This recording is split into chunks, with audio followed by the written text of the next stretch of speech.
Amis du Connard du Catch, bonjour à tous et c'est l'heure de la review de Bad Blood 2024, Atlanta, Georgia.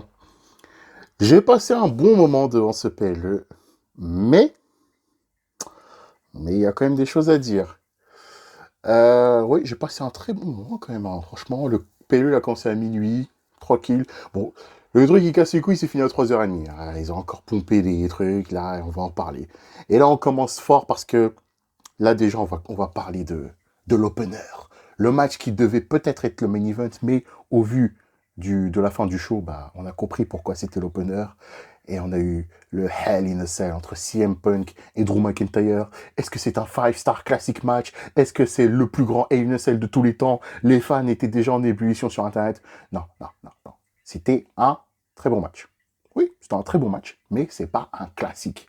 C'est pas, voilà, le plus grand Hell in a Cell de tous les temps. Ça n'atteindra pas Shawn Michaels, Undertaker. Ça n'atteindra pas Triple H, Shawn Michaels en 2004.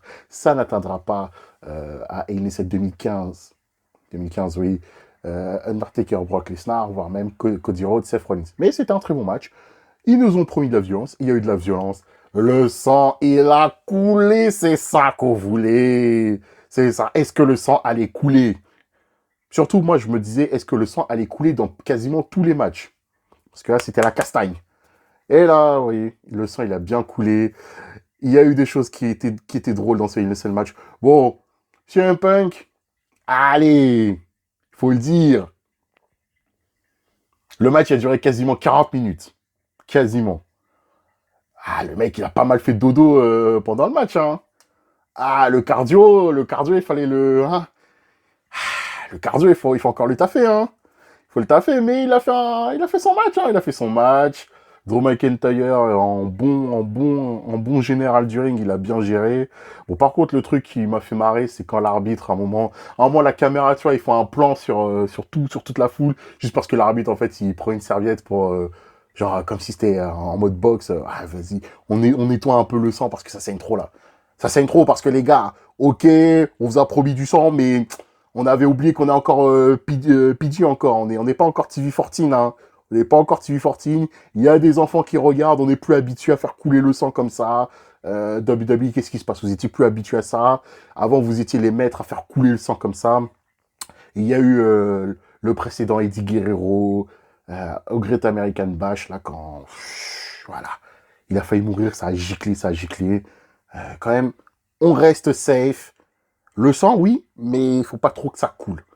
Mais moi, je voulais que ça coule, ça coule, ça coule. Drew McIntyre, c'était stylax. Comment ça coulait fort et tout. Ça coulait fort. Il y a eu début de match, c'était pas trop intense. C'était vraiment, on pose les bases. Et parce que moi, à Innocence, je veux que ça se rentre dedans direct, hein. C'était un peu, voilà, c'était un peu shot et tout. Mais après, quand même, au final, il y a eu des bons spots. Quand Drew McIntyre prend la main à la poche, je me suis dit, ouh, j'étais excité, je dis, oh, les punaises. Oh, ils vont mettre les punaises aussi. Ils vont mettre les punaises et tout, ça va être magnifique. Non, en fait, il avait niqué le bracelet de la meuf, là, et il l'a mis dans tout le ring. Bon, je sais pas si ça fait mal, mais bon, Drew McIntyre qui s'est loupé de son Claymore Kick, il est tombé sur l'escalier en argent. CM Punk ensuite qui lui met un GTS avec la chaîne autour de son genou. 1, 2, 3, il a gagné. CM Punk a gagné la guerre. Il a gagné son Hell in a Cell. Il a enfin vaincu son Nemesis. Merci, c'était un bon opener. Et on était bien lancé dans ce PLE. 4 étoiles le match. Pas 5 étoiles ou 6 étoiles, non. 4 étoiles. C'est bien. Ensuite, on passe à Nia Jax contre Bayley. Tu sentais déjà que la foule, bon bah, ils allaient dormir. La foule, par contre, pour le United match, était très très chaude. Très très chaude. Ça, c'est un bon point. Ça veut dire que les catcheurs, ils ont bien embarqué la foule. Ils ont bien fait monter crescendo. Franchement, ça, c'était très bien. Mais après, c'est très descendu, c'est vite redescendu, voire quasiment dans tout le milieu du show, à part pour un segment et le main event. Ouais, le main event. Nia Jax Bailey, quand même, c'était un bon concours de Botchamania. Ce match a bien régalé Botchamania, quand même, hein. Et on va voir sur Internet, là, tous ceux qui ont une haine contre une certaine fédération, on va voir si vous allez vous régaler aussi contre ce match-là au niveau des botches. Hum Hum Hurricane Rana raté de Nia Jax. Bon, ça, on va dire, c'était quand même compliqué parce que quand Bailey essaie de la soulever, après, au niveau du placement, c'était quand même chaud. Par contre, Samoan Drop raté à un moment donné, Nia, non. Je sais pas ce qui t'est arrivé. Bref, Nia Jax au début du match, quand elle régaille, je me dis, oh putain, elle va faire ça la tomate oignon, elle va mettre le bouillon à Bailey, je vais passer une belle soirée. Bon, Bailey, elle a eu des comebacks et tout, elle s'est battue. Après, voilà, le ref bump, Nia Jax qui était sonné, elle met toute sa graisse sur Jessica Carr, et là, on le savait, et Stiffy Time, les gens réclamaient Stiffy, de toute façon. Ah, et bon, après, ils ont encore fait l'énième feinte, elle vient, elle a... encore Tiffany, ah, t'as pas vrai. Même t'as botché ton coup de mallette. Hein. Quand tu viens, tu vois que tu rates au début. Ah, ouais, tu recommences sur Belly. Ah, Tiffy, voyons. Ça, après, c'était stylé à un moment. Quand il y a toutes les meufs sont par terre, il y a Tiffany qui a la mallette et tout. Bon, tu vois, j'ai essayé, est-ce que je le fais, genre le démon, là, le diable qui dit, vas-y, fais-le. L'ange, non, ne le fais pas, c'est ta reine, voilà. C'était limite un dessin animé comme ça. Jessica, voilà, la mallette, elle la ramasse et tout, elle est complètement KO, même si elle comprend pas, on voit la mallette rose et tout. Et là, Nia Jax, elle a fait un truc stylé avec ça. Elle avait, en fait, Nia Jax, avant le match, elle avait déjà son, comme les Saiyans, elle avait son radar anti-mallette. Donc, dès que la mallette était autour d'elle, elle a fait un Undertaker style, jut, hop, elle a vu direct, elle a fait, oh, tu fais quoi, meuf? Non, c'est pas ça et tout. Bref, après, voilà, énième distraction de Tiffany. Victoire de Nia Jax, encore victoire traumatisante avec eux. Le annihilateur. J'arrive jamais à le dire, je veux dire Banzai Drop. Cette prise est traumatisante. Quand c'est que Nia Jax qui le fait, c'est traumatisant quand même. C'est traumatisant. J'en ai encore j'en ai encore des traumatismes sur l'Aira Valkyria à Crown Jewel. On en parlera de Crown Jewel. Match moyen quand même, un match moyen. Aussi, juste pour préciser, WWE, bien joué pour le dress code. Le dress code, Samantha Irvine en rouge, Nia Jax en rouge, voilà, Bad Blood. Voilà.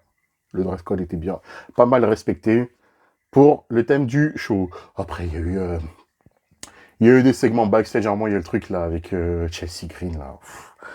Ouais, et je crois qu'ils vont pas lâcher l'affaire là. Ça c'est du booking Vince McMahon les gars là. C'est bon, elle a été balancée dans une benne à ordures là. Moi, je croyais qu'en plus, quand l'autre, là, Metro Boomin, était en interview et tout dans le VIP room, là, quand il fait, ah, ça pue et tout, je me dis, attends, Chelsea Green, quand même, elle a encore, elle a encore venu avec ses vêtements de SmackDown de la veille, genre, quand elle est toute dégueulasse et tout. Mais en fait, elle était, voilà, toute pompante et tout, voilà, presque avec du parfum et tout. Et genre, les gars, oh, ça pue. Wesh, les gars, c'est bon. Elle a pris une douche, elle a dû prendre 3 douches, c'est bon. Elle a pris du gel, je sais pas, après elle a mis du parfum. Et même, vous allez dire maintenant, son parfum, il pue aussi? Ah, c'est bon, arrêtez de forcer. Arrêtez de forcer WWE, franchement, arrêtez de forcer. Finn Balor contre Damien Priest. Mon Dieu, ce match... Je ne comprends pas. Je ne comprends pas WWE. Comme avec le match d'après, je ne comprends pas le traitement du Judgment Day 2.0. Vous actez que ces mecs-là, ce sont des clowns. J'étais persuadé que Finn Balor allait gagner. Finn Balor, ça faisait... Je crois que j'ai vu une stat, ça fait quoi? Ça fait presque 1 an ou 2 ans qu'il a plus gagné un V1 en PLE. Je sais plus. Peut-être depuis Edge. Edge, c'est quoi? C'est en 2022. Ça fait presque 1 an, il a pu gagner ou 2 ans, il a pu gagner un V en PLE, et là encore, tu le fais perdre contre Diamond Priest. Moi, Mais celui qui avait le plus besoin de la victoire, c'était Finn Balor. C'était encore plus pour solidifier le New Judgment Day. Je ne comprends pas. Je ne comprends pas. Victoire de Diamond Priest, match classique. C'était un match de weekly, hein, c'était pas un match de PLE. Il y a eu les interventions, Carlito, JD McDonough, mais ils ont quand même... il a quand même perdu, Finn Balor. Toujours pas crédible, hein. Toujours pas crédible, mon Dieu. Toujours pas crédible. Le segment Triple H pour annoncer ce qui va se passer à Crown Jewel. Je vous cache pas que moi, quand j'ai vu qu'il y avait une ceinture sur la ring, je me suis dit, ils vont quand même pas vraiment lâcher une nouvelle ceinture féminine alors qu'ils n'arrivent pas à booker des championnes correctement et booker une mid-card, une upper mid-card correctement dans leur division.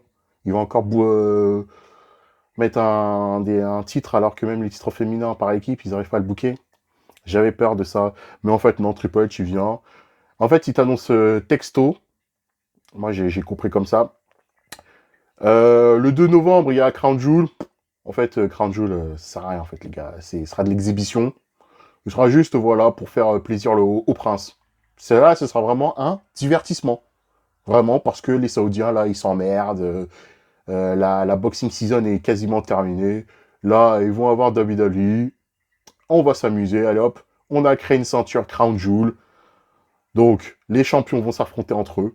Le WWE Champion contre le World Heavyweight. Comme aussi chez les femmes. Donc, voilà. Un truc qui sert à rien.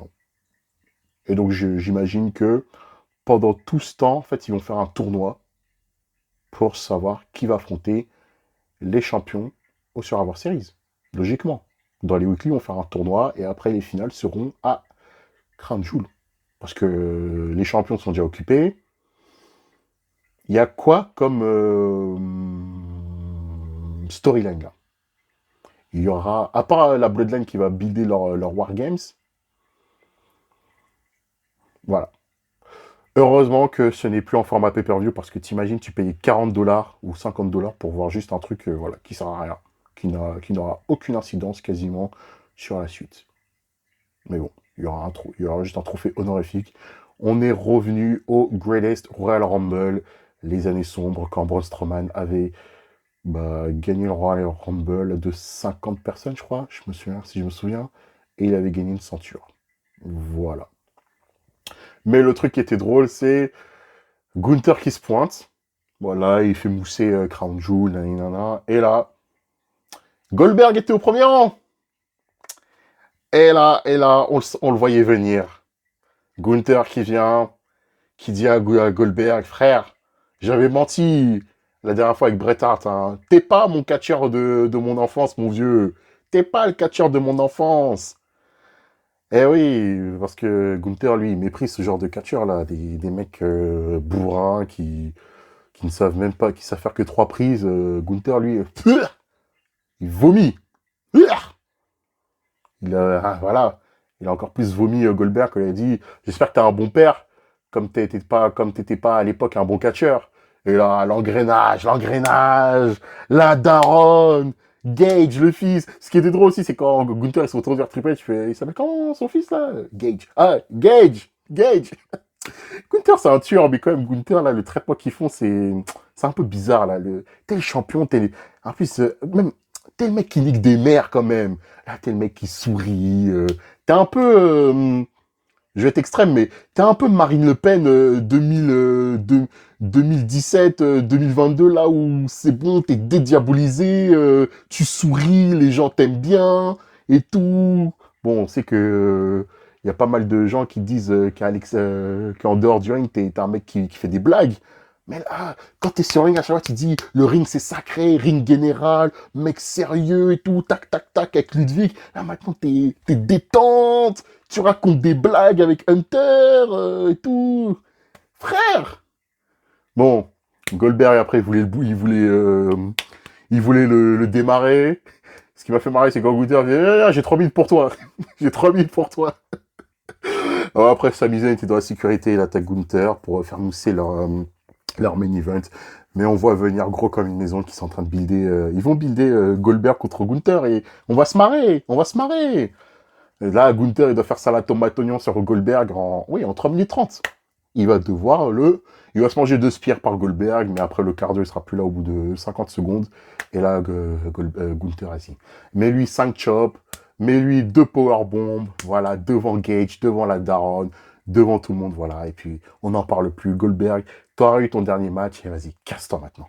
Dégage, c'est bon. T'auras ton match d'adieu, qui tu vas te faire démarrer par Gunther. Voilà. Liv Morgan contre Rhea Ripley, ce match est une catastrophe. Ce match est une catastrophe. C'est pire que Finn Balor, Damien Prêtre. Déjà, Dominique était dans sa Shark Cage. Voilà. Bon, ce qu'ils ont bien fait, c'est qu'ils n'ont pas mis la Shark Cage comme fut le cas à l'époque. Genre, il y a en plein milieu de ring et il est pendu en plein milieu du ring.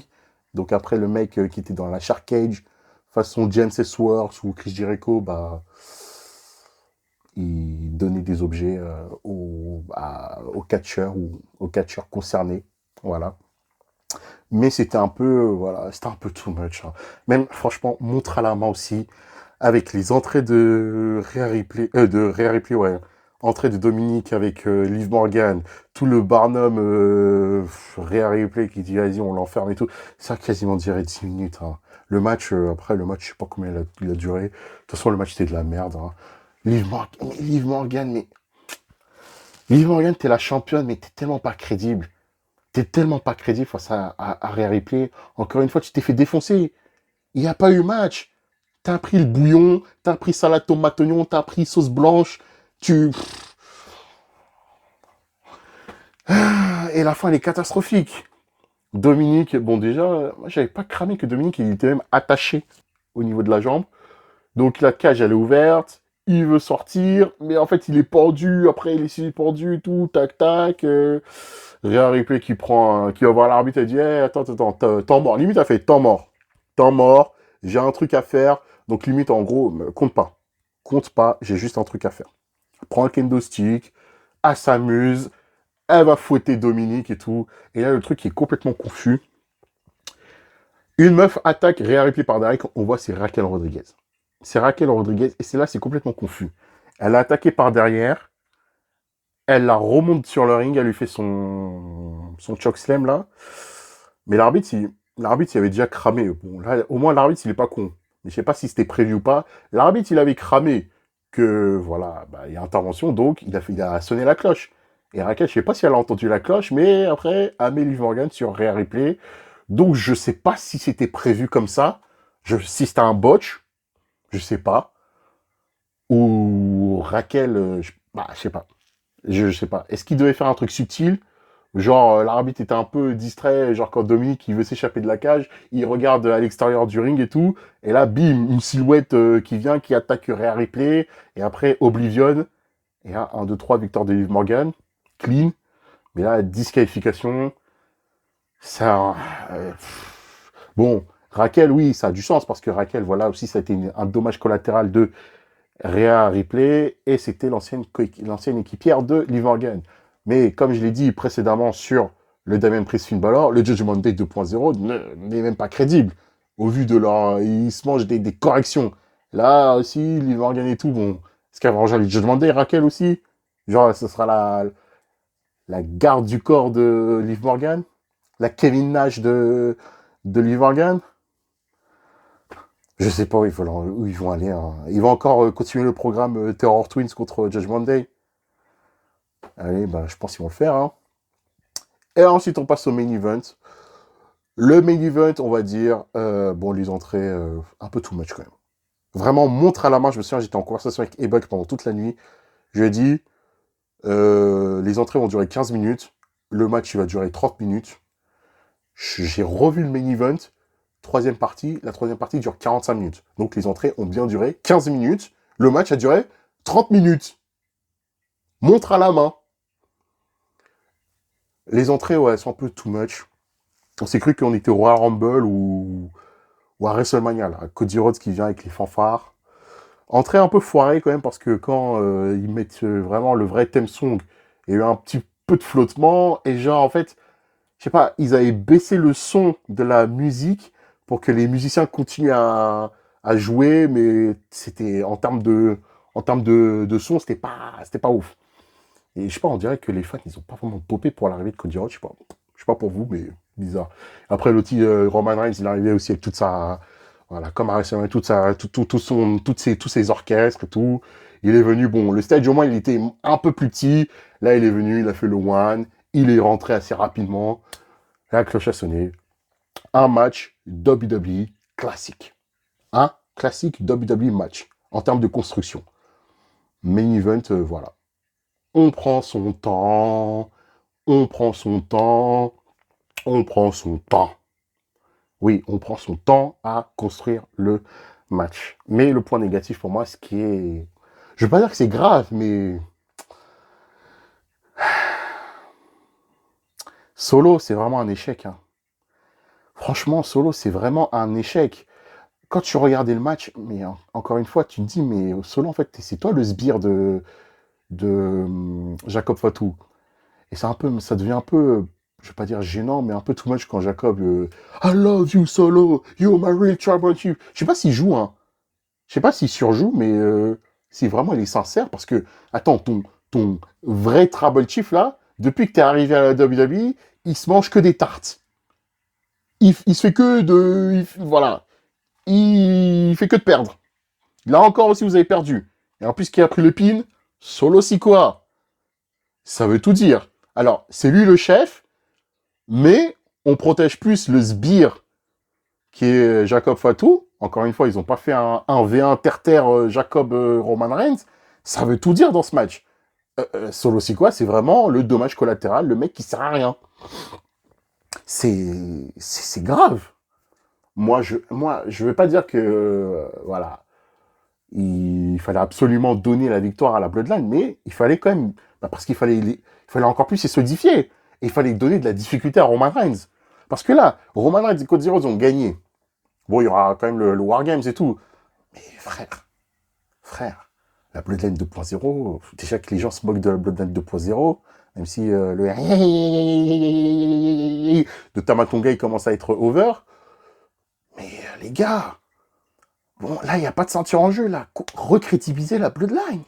Là, il fallait qu'ils aient un peu solo. Il faisait le pin sur Roman, là, voilà. Ça remettait solo sur la carte. Non, c'est lui qui a fait perdre le match, encore une fois. Malgré les interventions de Tamatonga et Tongaloa, avec le retour, bien sûr, de Jimmy. Jimmy qui est revenu, qui a fait le ménage. C'était stylax. Et genre, le final, là, quand Roman est... Il, se, il voit Jimmy, là, ils se regardent, ils s'embrassent et tout. Bon, là, dans quelques semaines, il y a Paul Heyman qui va revenir. Et je pense que, déjà que les Dirt Sheets, ils avaient annoncé les Motor City Machine Gun à NXT, ce fut pas le cas. Donc, il coulait, en fait, finalement. J'y crois vraiment encore plus qu'il sera dans le roster principal, pas à NXT. Non, non, non. Il coulait sera au Survivor Series. Et là, il faut que la Bloodline gagne au Survivor Series. Et on a compris pourquoi aussi c'était le main event. Retour de Jimmy. Jimmy et Roman qui se barrent. Cody Rhodes qui se fait boulder par la Bloodline. Et là, après, Jimmy et Roman Reigns, ils font le cleanage. Voilà. Et après, bon, ça, franchement, c'était stylax. C'était stylax. If you smell what the rock is cooking.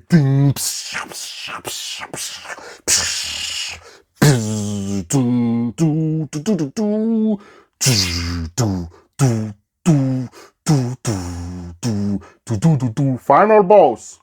Le boss final du game est revenu faire coucou à Cody Rhodes ou Roman Reigns. Qui sait?